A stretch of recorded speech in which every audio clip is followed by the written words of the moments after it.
The next one, Representative Hausman, again, on an informational basis, House File 3718. This is very interesting, members, because earlier, just last month in Chair Mason's committee, we had an informational hearing on the elected Met Council bill that I'm advancing. And now Representative Hausman also has a bill around governance as it relates to transit. And so this one was actually referred to our committee. And I think there is, whether it's specifically around the Met Council or the bill we're about to hear, I think there's a growing sense that we need to have reform of governance when it comes to transit. And so this is another idea, and I wanted to hear it. Representative Hausman, so if you could introduce it, and then we'll take public testimony. And I give full credit to the citizens who have been working on this, the Citizen Advocates for Regional Transit, and they will help you understand their strong commitment to having a good system that works for the entire metropolitan region. So Citizen Advocates for Regional Transit, CART, and I will save all the time for their testimony. Thank you, Representative Hausman, and I would just ask that the testifiers be as succinct as possible, again, because of our time constraints. But I do appreciate your work in this bill. And our first testifier is James Schlater, who is with the CART organization. Welcome to the committee, and please state your name for the record and proceed with your testimony. Good morning, Mr. Chairman and members of the committee. Jim Schuttler. Sorry, I am bad with names this morning. I apologize. It's not the first time, I guarantee you that. As mentioned, I'm an associate of CART, Citizen Advocates for Regional Transit.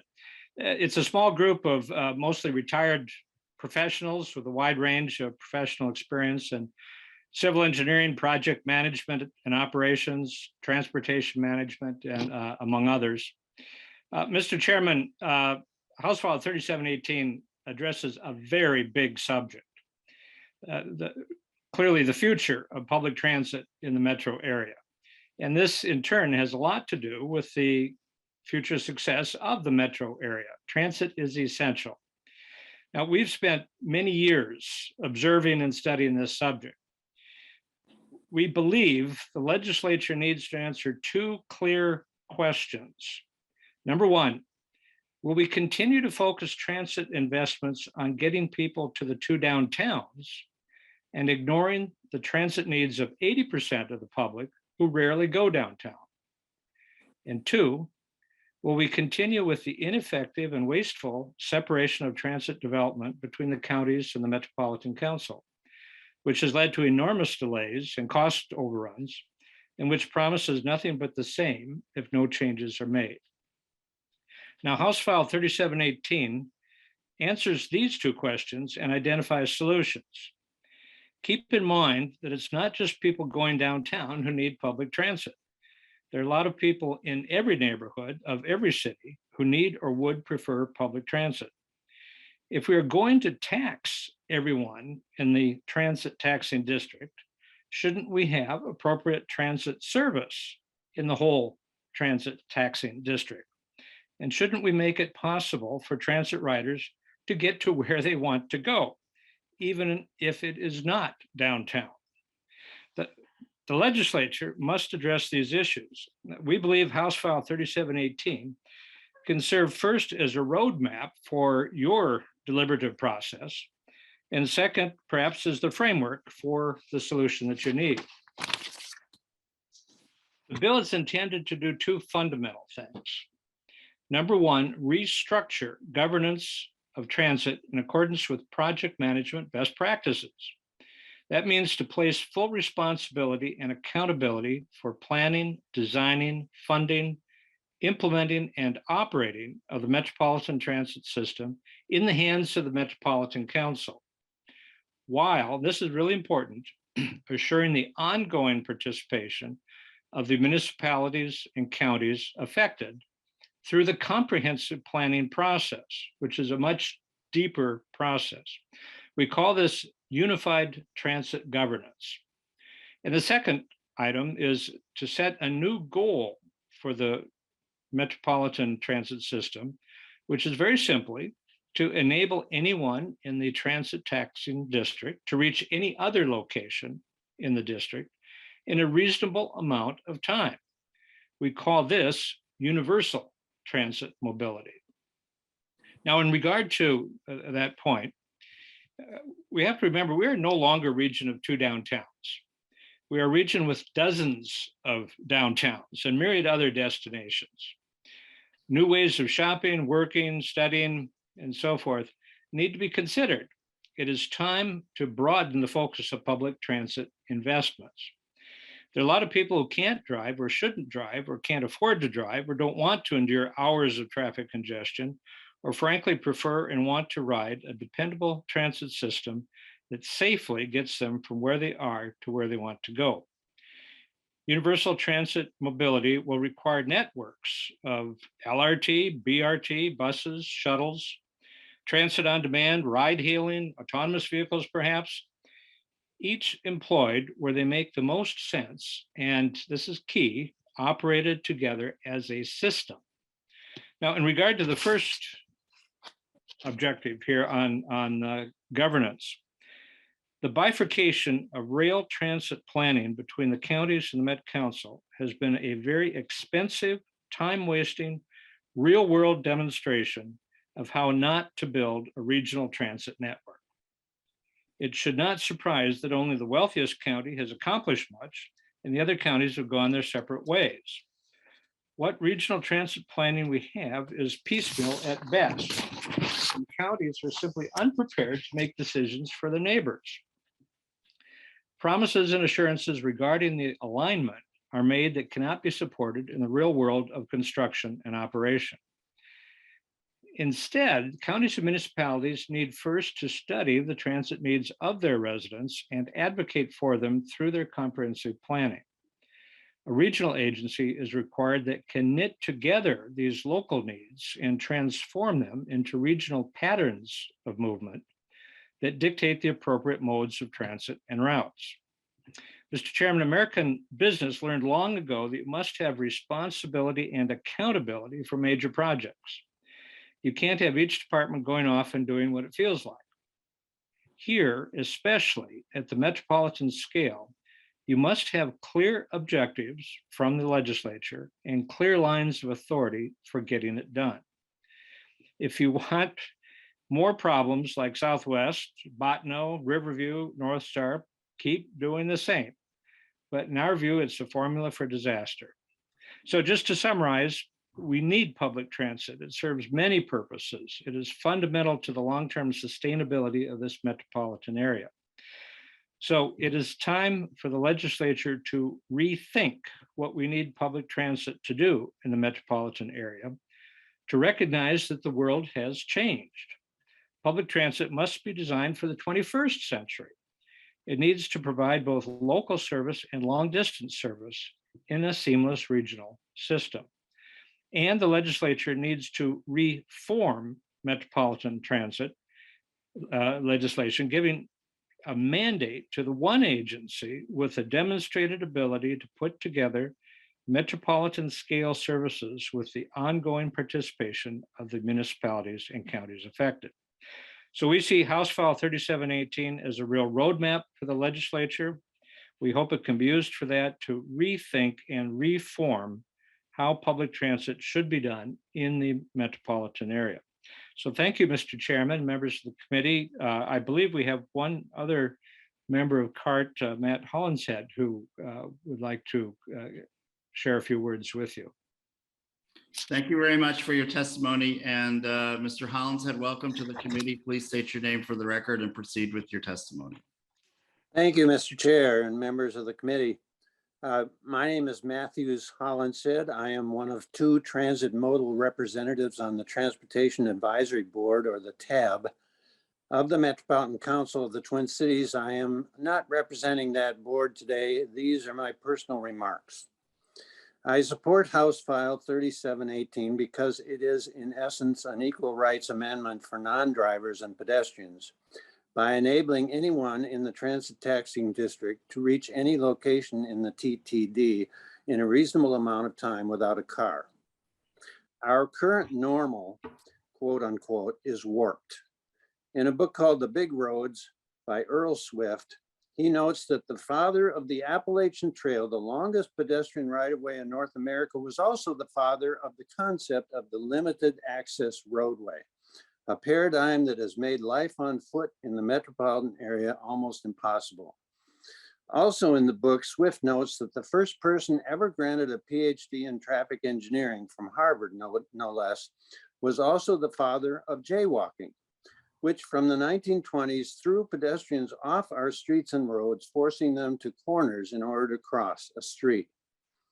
There is hardly a single building of any type in America today that is not directly accessible by motor vehicle in a reasonable amount of time. But on foot, the vast majority of our built environment is not accessible in a reasonable amount of time. Parity between pedestrian and motor vehicle access requires a single system of regional transit with efficiency as the top priority, possible only with unified governance. What we have instead is a grab bag of disparate modes and lines planned by metro counties that will never get us to reasonable regional pedestrian access, because counties are not constitutional creatures of the federal government, and it is the federal government that funds what we call transitways to be built. We need to designate a state agency as planner, builder, and operator of metro-wide regional transit. It is the state, not counties, that have direct constitutional representation in Washington, D.C., our 2 senators and 8 members of Congress. It should be their duty as state representatives to federal funders and regulators to address and overcome the challenges we face in working with freight railroads, for example, entities that are also regulated not locally or regionally, but rather federally in Washington, D.C. The alternatives for designation are MnDOT or the Metropolitan Council, both state agencies with transportation missions. But there is a big difference between those missions. MnDOT has little to do with rail and nothing to do with metropolitan transit.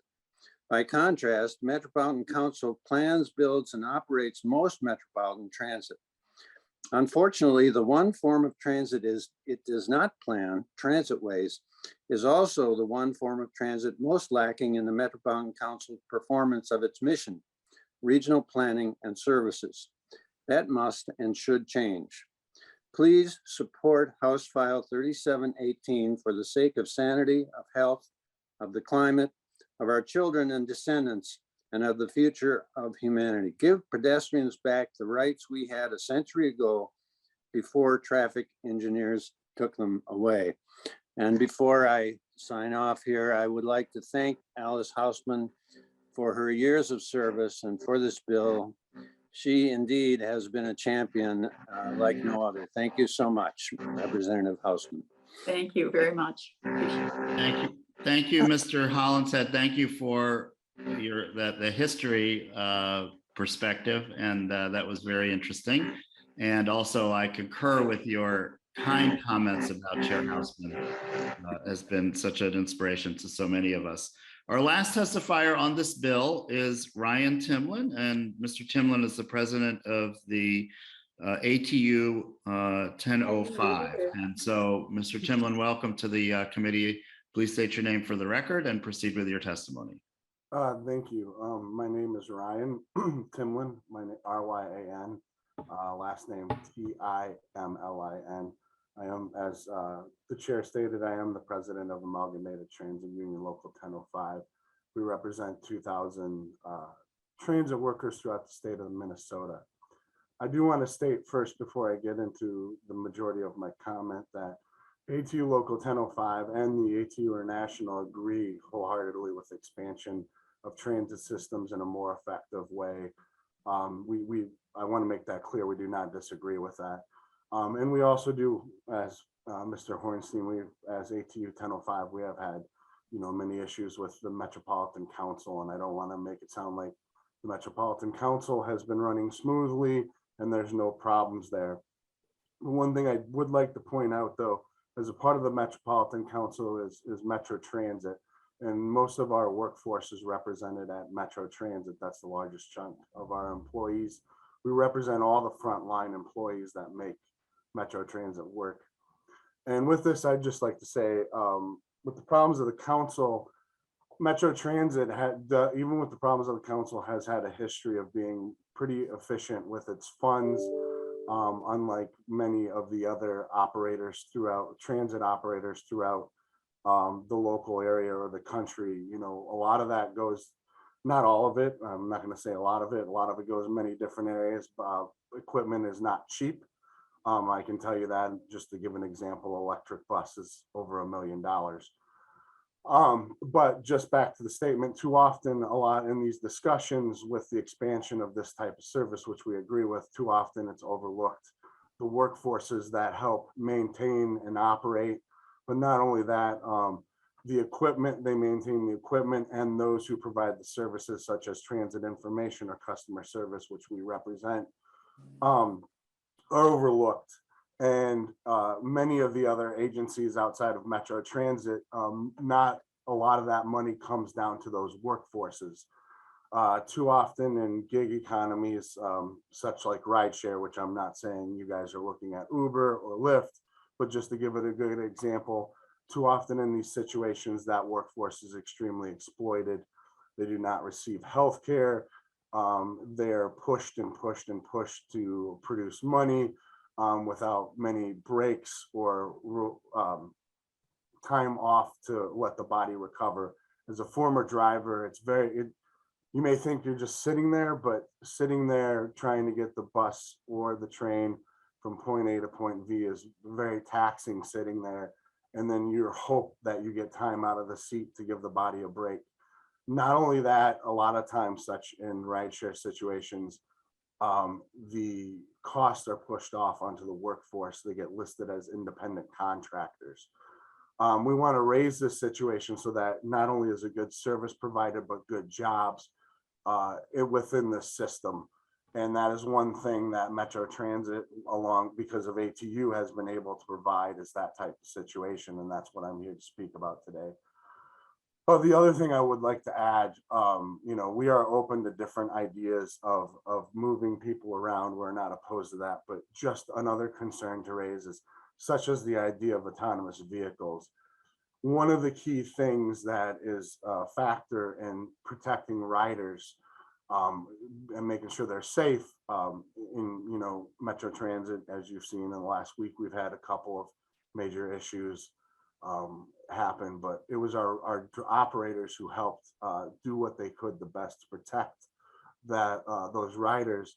In autonomous vehicles, if you do not have somebody there, there's not that protection that exists to make sure the riders are getting from point A to point B safely. It is the courageous work that our members face daily in these safety situations that helps those passengers get to where they need to go.